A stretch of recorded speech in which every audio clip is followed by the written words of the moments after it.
Imagine you're about to launch a promotion, but this time you don't take this price off campaign. No, this time is something special. You create a conditional promotion. Your customer buys something and gets something for free. Okay, he or she gets something for free, but how do I give it to him or her? Should I give it directly or as a voucher? And does it make any difference at the end? Your customer receives the same free gift. We will find out today.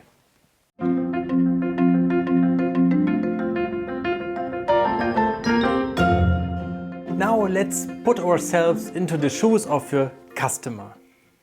You are about to buy a digital camera. You go to a store and the seller asks you, okay, you buy this camera and you receive a USB drive for free. You think about, okay, what is my purchase intention? How likely am I to buy this camera and receive this gift for free? Now imagine another situation. It is not a direct gift, it's a voucher that you can redeem for the gift, almost frictionless. Does it make any difference? Okay, next situation. It is not a USB drive, it's an external hard drive, which costs pretty much 3 times as much as the USB flash drive. What does change?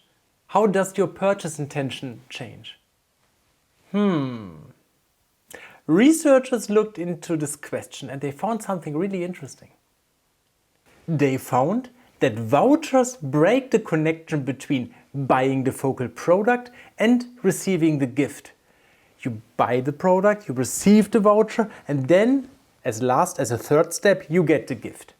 It's similar like you collecting points and miles in your frequent flyer program.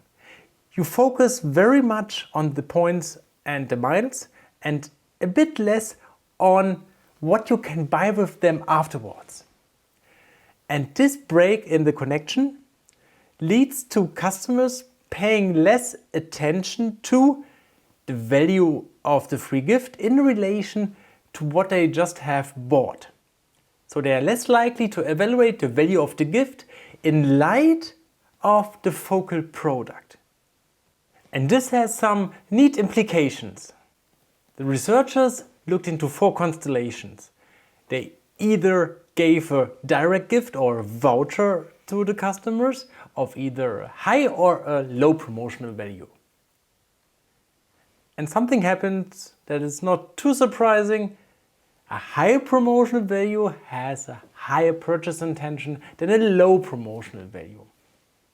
Okay, but what else happens here? You see that the height of the bars switches. And why is that? Customers pay less attention to vouchers in comparison to a direct gift. So this means if they receive a high promotional value, they don't recognize it and don't appreciate it. That's why the purchase intention is lower for vouchers compared to direct gifts if the promotional value is high.